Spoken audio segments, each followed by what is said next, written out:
Hi ನಮಸ್ತೆ, welcome back to my YouTube channel. ಇವತ್ತು ಡಾಬಾ ಶೈಲಿಯ ಬೆಂಡಿ ಮಸಾಲ ಫ್ರೈನ ಯಾವ ರೀತಿ ಮಾಡೋದು ಅಂತ ಹೇಳಿ ನೋಡ್ಕೊಳ್ಳೋಣ. ಬೆಂಡಿ ಫ್ರೈ ತುಂಬಾ ಫೇಮಸ್ಸು, ತುಂಬ ಟೇಸ್ಟ್ ಚೆನ್ನಾಗಿರುತ್ತೆ. ಈ ರೀತಿಯಾಗಿ ಸ್ವಲ್ಪ ಎಳೆ ಬೆಂಡೆಕಾಯಿಗಳನ್ನ ತೊಳೆದು ಒರೆಸಿ ಕಟ್ ಮಾಡಿ ಇಟ್ಕೊಳ್ಬೇಕು. ಕಟ್ ಮಾಡಿದ ಮೇಲೆ ತೊಳಿಬಾರ್ದು.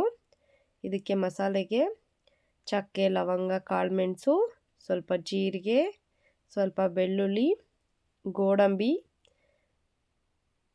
ಕೊತ್ತಂಬರಿ ಸೊಪ್ಪು, 2 ಈರುಳ್ಳಿ ಕಟ್ ಮಾಡಿ ಇಟ್ಕೊಂಡಿದ್ದೀನಿ, 2 ಟೊಮೆಟೊ ಕಟ್ ಮಾಡಿ ಇಟ್ಕೊಂಡಿದ್ದೀನಿ.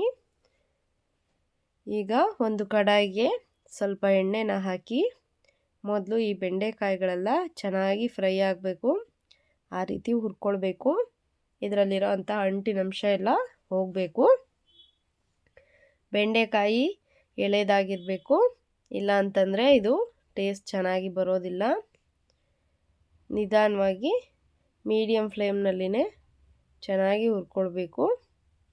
ಇದು ಅಂಟೆಲ್ಲ ಹೋಗೋದಕ್ಕೆ ಹುಣಸೆ ಹುಳಿ ಎಲ್ಲ ಬಿಡಬಾರ್ದು, ಹಾಗೇ ಫ್ರೈ ಮಾಡ್ಕೊಳ್ತಾ ಹೋಗಬೇಕು. ನೋಡಿ, ಈಗ ಅರ್ಧ ಫ್ರೈ ಆಗಿದೆ.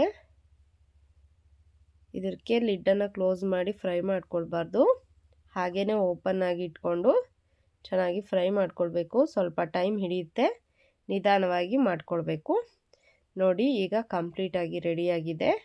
ಇದನ್ನು ಬೇರೆ ಒಂದು ಪ್ಲೇಟಿಗೆ ಟ್ರಾನ್ಸ್ಫರ್ ಮಾಡ್ಕೊಳ್ಳೋಣ. ಇದೇ ಒಂದು ಕಡಾಯಿನಲ್ಲಿ ಈಗ ಮಸಾಲೆನ ರುಬ್ಬೋದಕ್ಕೆ ಒಗ್ಗರಣೆನ ಮಾಡ್ಕೊಳ್ಳೋಣ.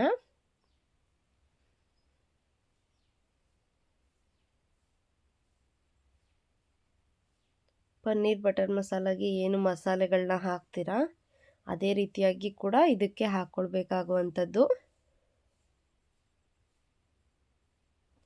ಈಗ ಈ ಒಂದು ಕಡಾಯಿಗೆ ಸ್ವಲ್ಪ ಬೆಣ್ಣೆನ ಸೇರಿಸ್ಕೊಳ್ತಾ ಇದ್ದೀನಿ. ಬೆಣ್ಣೆ ಹಾಕಿ ಮಾಡೋದ್ರಿಂದ ಟೇಸ್ಟು ತುಂಬಾ ಚೆನ್ನಾಗಿರುತ್ತೆ. ಅದಕ್ಕೋಸ್ಕರ ಅಷ್ಟೇ. ಬೆಣ್ಣೆ ಕರಗಿದ ನಂತರ ಇದಕ್ಕೆ ಸ್ವಲ್ಪ ಬೆಳ್ಳುಳ್ಳಿ, ಕಟ್ ಮಾಡಿ ಇಟ್ಕೊಂಡಿರೋಂಥ ಈರುಳ್ಳಿನ ಹಾಕಿ ಚೆನ್ನಾಗಿ ಫ್ರೈ ಮಾಡ್ಕೊಳ್ಬೇಕು. ಈರುಳ್ಳಿ ಎಲ್ಲ ಸ್ವಲ್ಪ ಮೆತ್ತಗಾಗಬೇಕು.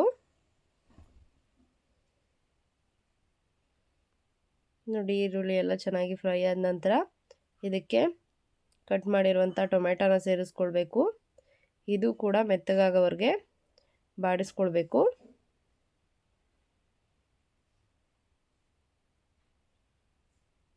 ಲಿಡ್ಡನ್ನು ಕ್ಲೋಸ್ ಮಾಡಿ ಕೂಡ ನೀವು ಸ್ವಲ್ಪ ಬೇಯಿಸ್ಕೊಳ್ಬೋದು.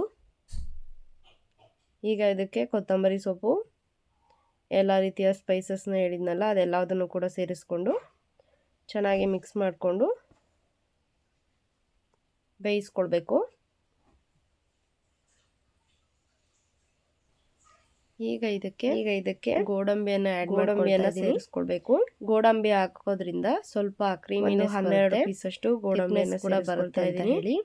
ಇದು ಕೂಡ ತುಂಬಾ ಚೆನ್ನಾಗಿರುತ್ತೆ. ಹಾಗೆ ಟೇಸ್ಟ್ ಅನ್ನು ಈಗ ಸ್ಟವ್ ಆಫ್ ಮಾಡಿ ಲಿಡ್ನ ಕ್ಲೋಸ್ ಮಾಡಿ ಅದಕ್ಕೆ ಬಿಟ್ಟು ತಣ್ಣಗಾಗೋದಕ್ಕೆ ಬಿಡಿ. ಮಿಕ್ಸರ್ ಜಾರ್ಗೆ ಹಾಕೊಂಡು ಸ್ಟವ್ ಅನ್ನು ಆಫ್ ಮಾಡಿ ಪೇಸ್ಟ್ ಮಾಡ್ಕೊಳ್ಬೇಕು. ಈ ಮಸಾಲೆನ ಮತ್ತೆ ಈ ಒಂದು ಕಡಾಯಿಗೆ ನುಣ್ಣಗೆ ರುಬ್ಕೊಂಡು ಬನ್ನಿ. ಬೆಣ್ಣೆನ ಸೇರಿಸ್ಕೊಳ್ಳಿ.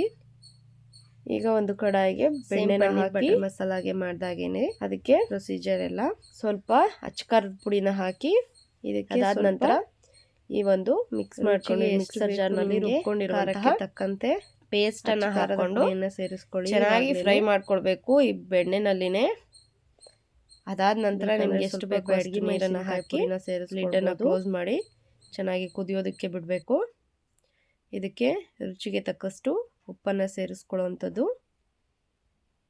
ಖಾರ ನಿಮ್ಗೆ ಇನ್ನೂ ಬೇಕು ಅಂದರೆ ಖಾರದ ಪುಡಿನ ಕೂಡ ಸೇರಿಸ್ಕೊಳ್ಬೋದು. ಸೊ ಈಗ ಇದು ಚೆನ್ನಾಗಿ ಫ್ರೈ ಆಗಿದೆ. ಇದಕ್ಕೆ ಹುರಿದಿಟ್ಕೊಂಡಿರುವಂತಹ ಬೆಂಡೆಕಾಯಿಗಳನ್ನ ಹಾಕ್ಕೊಂಡು ಚೆನ್ನಾಗಿ ಮಿಕ್ಸ್ ಮಾಡಿ ಒಂದು ಲಿಡ್ನ ಕ್ಲೋಸ್ ಮಾಡಿ 1-2 ನಿಮಿಷ ಬೆಂಡೆಕಾಯಿಗೆ ಮಸಾಲೆ ಎಲ್ಲ ಚೆನ್ನಾಗಿ ಹತ್ತೋ ರೀತಿಯಲ್ಲಿ ಮಾಡಿದ್ರೆ ಬೆಂಡೆಕಾಯಿ ಮಸಾಲ ಫ್ರೈ ರೆಡಿ ಆಗುತ್ತೆ. ರೆಸಿಪಿ ಇಷ್ಟ ಆದರೆ, ವಿಡಿಯೋ ಇಷ್ಟ ಆದರೆ ಲೈಕ್ ಮಾಡಿ. Thanks for watching. ನೀವು ಒಮ್ಮೆ ಟ್ರೈ ಮಾಡಿ ನೋಡಿ.